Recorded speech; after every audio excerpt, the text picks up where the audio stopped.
Something just happened in this war that changed everything. The invasion force is assembling. While the world slept, while markets closed and diplomats pretended that negotiations still mattered, the United States military was executing orders that will reshape the Middle East for a generation. On March 29, 2026, the USS Tripoli dropped anchor in the Persian Gulf with 3,500 United States Marines aboard, the spearhead of a ground force that Pentagon planners intend to deploy inside Iran itself.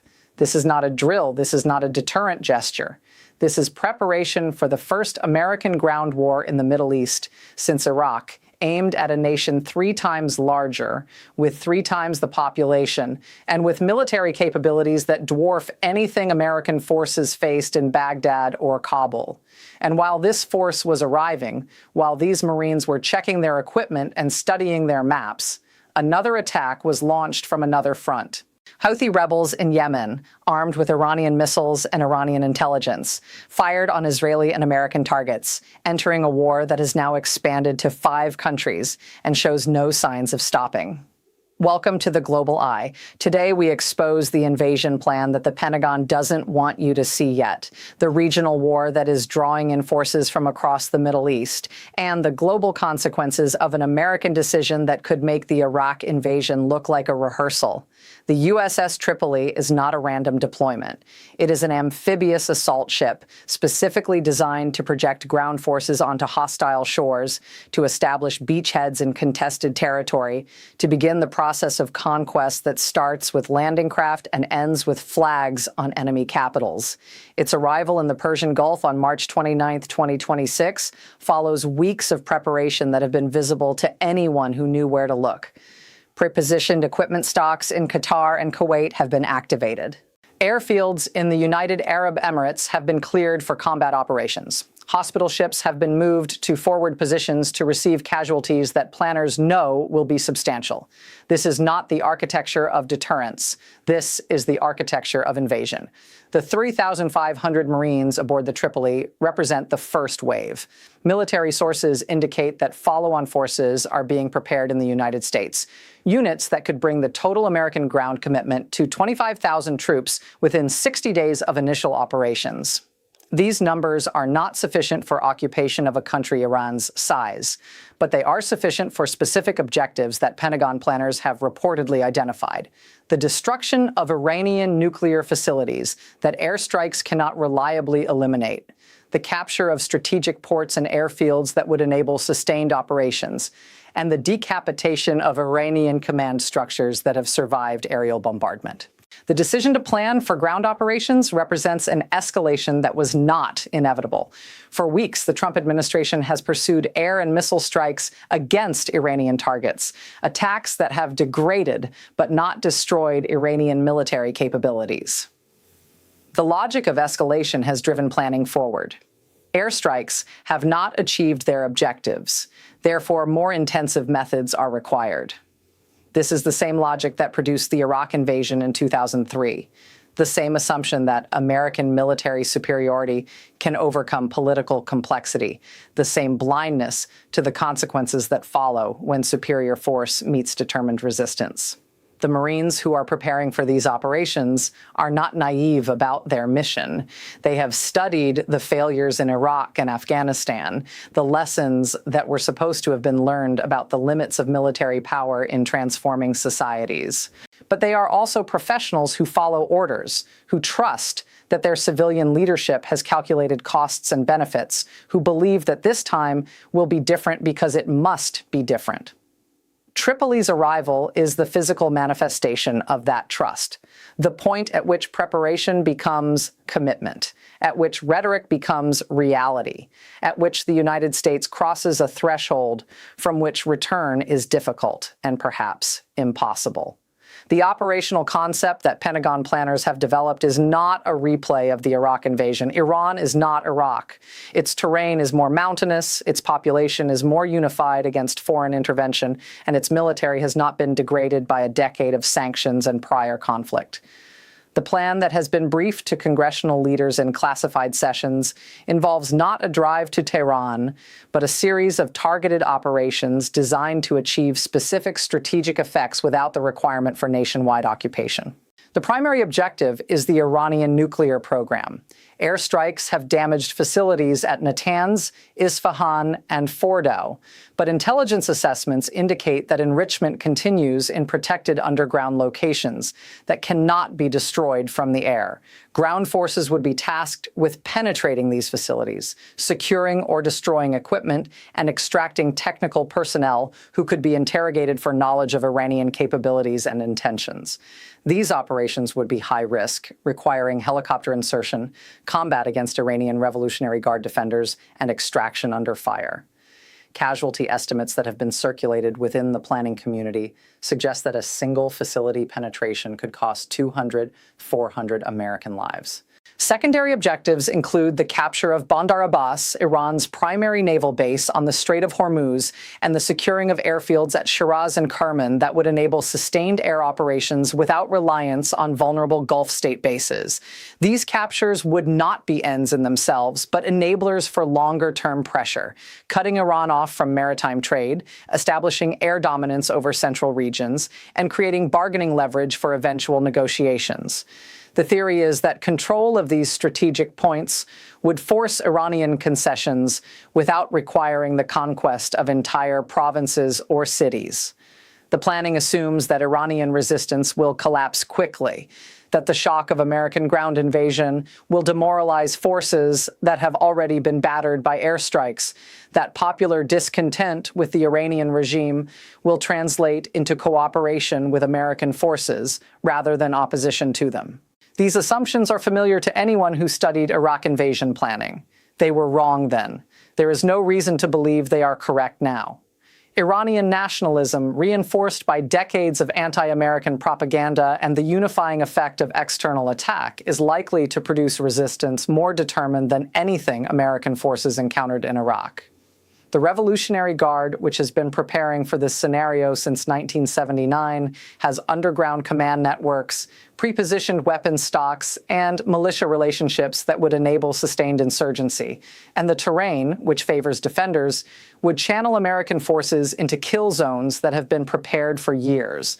While American forces were preparing for invasion from the east, Iranian proxies were expanding the war from the west.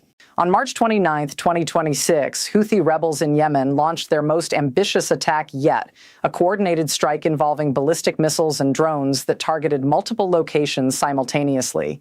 The primary target was the Israeli city of Eilat on the Red Sea coast, where a missile penetrated air defenses and struck a civilian area, causing casualties that were still being counted as this report was prepared.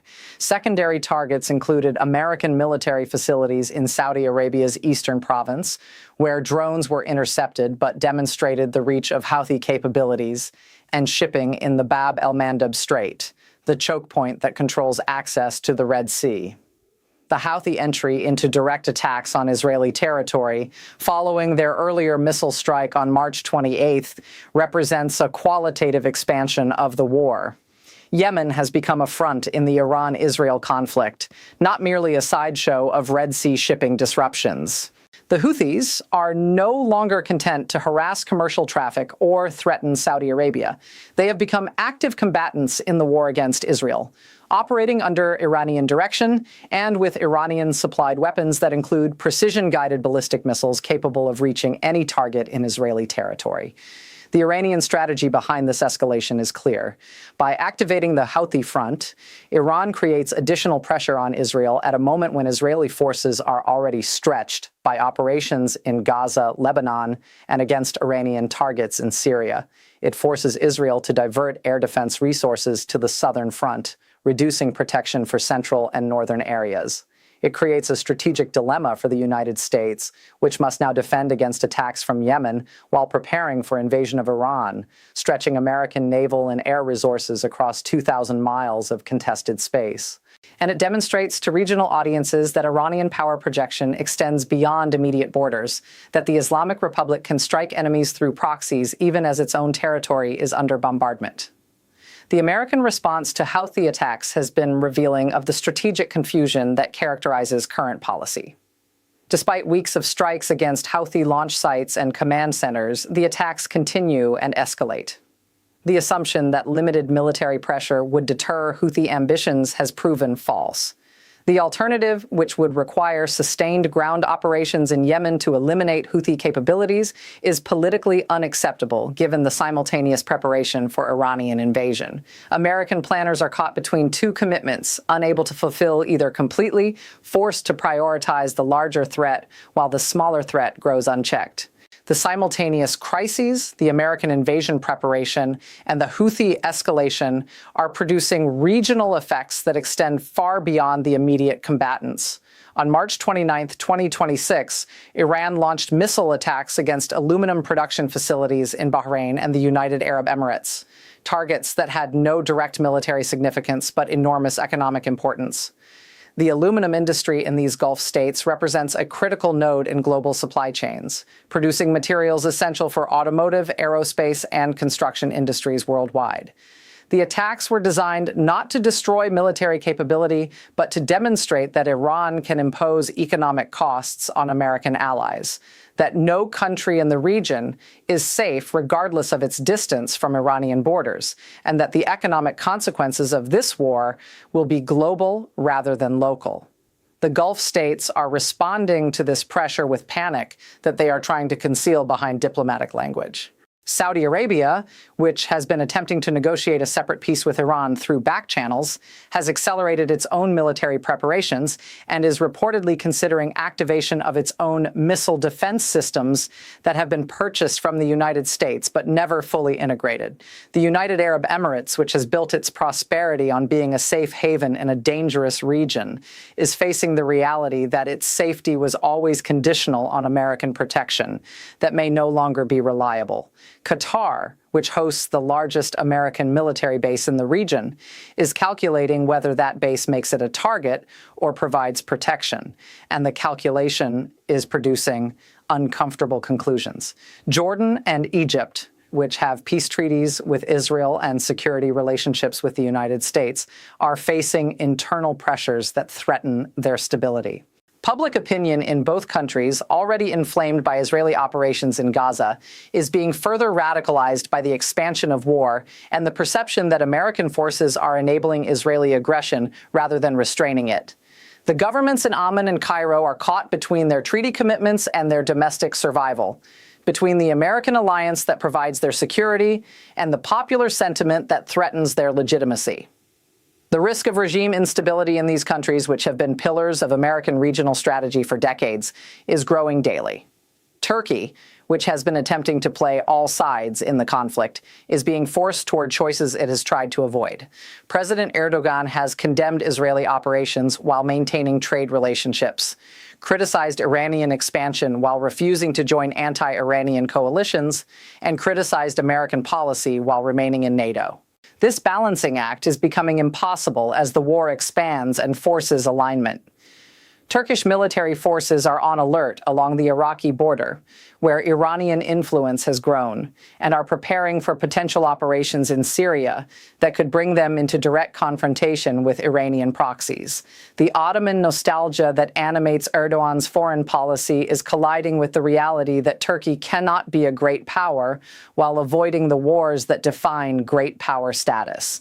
The economic consequences of the March 29 escalations are immediate and severe. Oil prices, which had stabilized after initial Iranian attacks on Israeli facilities, spiked again on news of Tripoli's arrival and the prospect of ground war. Brent crude crossed $130 per barrel, a level that triggers recession in importing nations and windfall profits in exporting nations that cannot be enjoyed because of the chaos that produces them. Natural gas prices in Europe, which had been declining as storage filled, reversed direction as the prospect of Iranian supply disruptions through the Strait of Hormuz became real rather than theoretical. The aluminum supply chain disruptions caused by Iranian attacks on Bahraini and Emirati facilities are cascading through manufacturing sectors worldwide.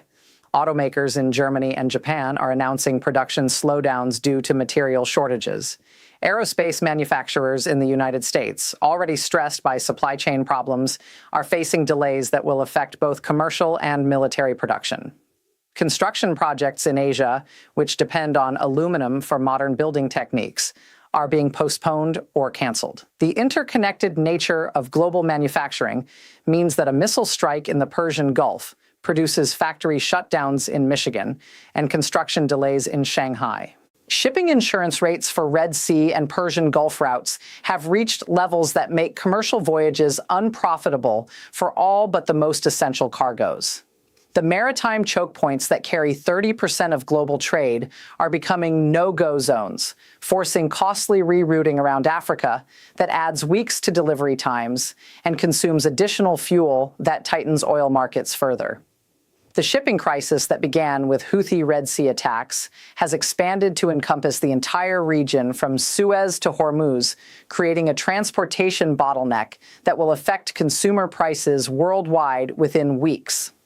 Financial markets are responding with volatility that reflects uncertainty about outcomes rather than confidence in any particular scenario.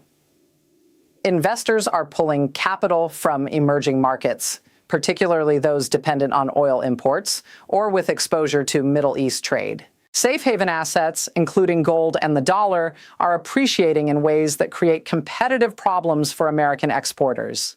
And the possibility of wider war, which would require massive government borrowing to finance, is driving up interest rates that will slow economic growth already stressed by inflation and supply disruption. While the Middle East explodes, China is watching with the patience of a power that believes time is on its side. The Chinese leadership has observed American preparation for Iranian invasion with satisfaction that masks deep strategic concern.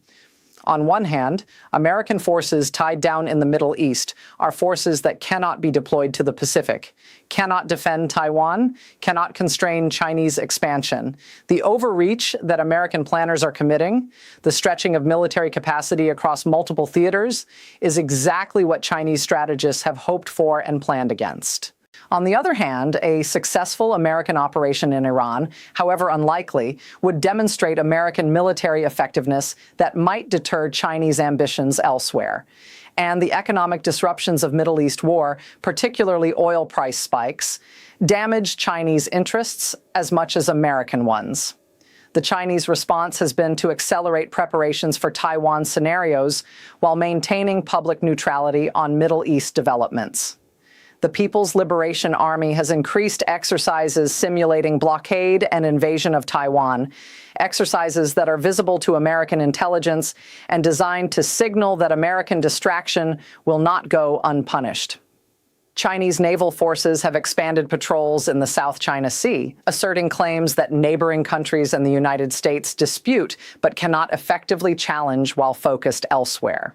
And Chinese diplomatic activity has intensified in Europe, Asia, and Africa, offering economic partnerships that contrast with American preoccupation with war. The most dangerous possibility is that China will exploit American Middle East commitment to move against Taiwan, creating a two-front crisis that exceeds American capacity to manage. This has been the Chinese nightmare scenario for American planners since the Cold War, the possibility of simultaneous major conflicts in different regions that force impossible choices about resource allocation and strategic priority.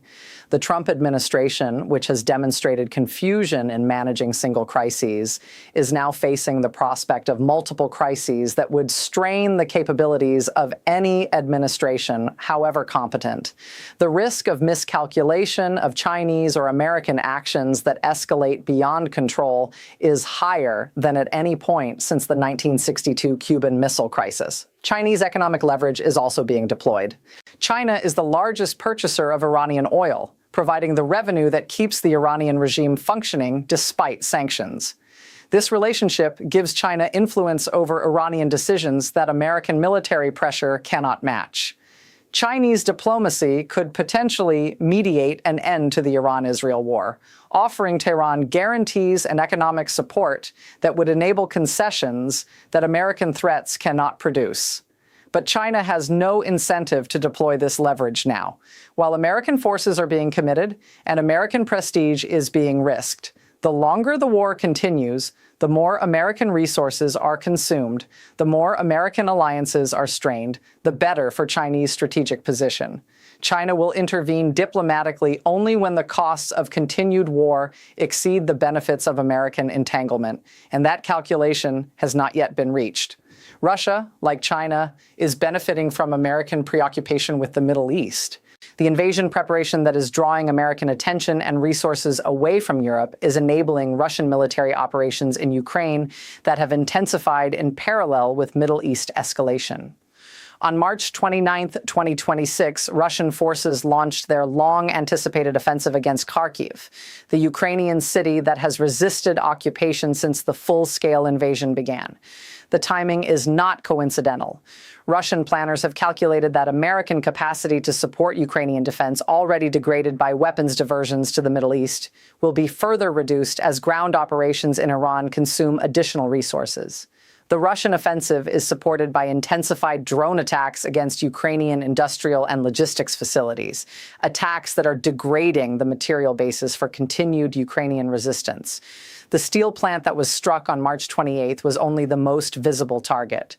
Power plants, ammunition depots, and transportation hubs have been hit across Ukraine, creating cumulative damage that will affect military operations for months. Ukrainian forces, already short of artillery and air defense missiles, are being forced to ration resources in anticipation of worse to come, preserving capabilities for the decisive battles that Russian offensives will force. Russian diplomatic activity has also intensified, with Moscow offering itself as mediator in Middle East negotiations that it has helped to create through its support for Iranian missile programs and its obstruction of international efforts to restrain Iranian ambitions.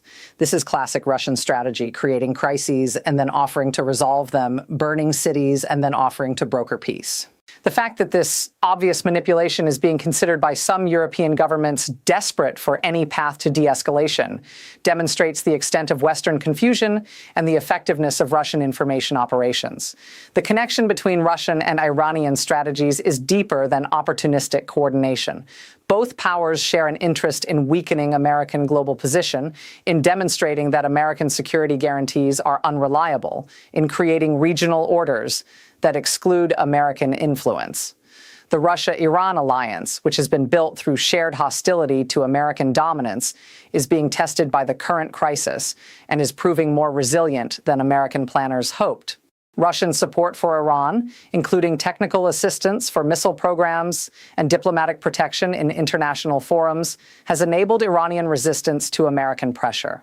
Iranian support for Russia, including drone supplies and tactical innovation, has enabled Russian operations in Ukraine. The two powers are acting in concert, consciously or not, to create simultaneous crises that exceed American capacity to respond effectively.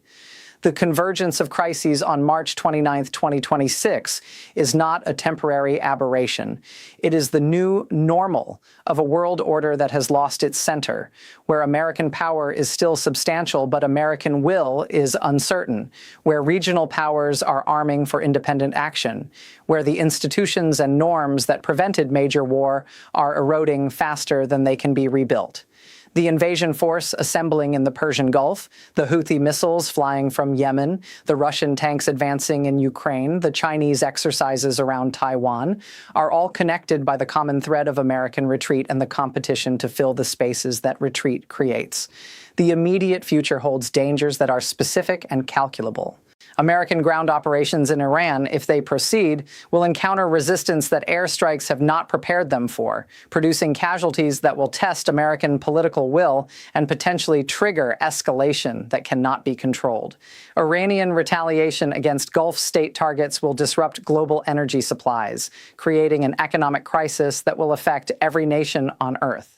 Houthi expansion of Red Sea attacks will force either massive American naval commitment or acceptance of shipping chaos that will drive inflation and slow growth, and the possibility of Chinese action against Taiwan, which grows more likely with each day of American distraction, would create a global crisis that would make current Middle East tensions seem manageable by comparison. The longer-term future is darker still. The American alliance system, which has prevented major war between great powers for 3 generations, is being dismantled by American choice and American confusion. Allies who can no longer trust American guarantees are building independent capabilities, including nuclear weapons, that will make the world more dangerous rather than more secure.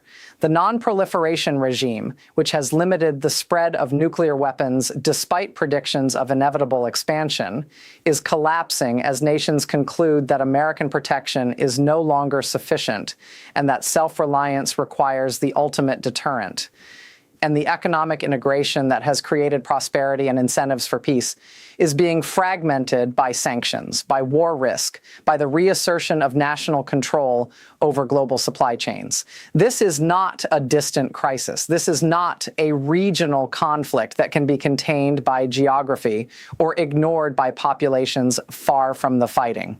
The 3,500 Marines who arrived in the Persian Gulf on March 29, 2026, represent the leading edge of an American commitment that will affect every nation on Earth.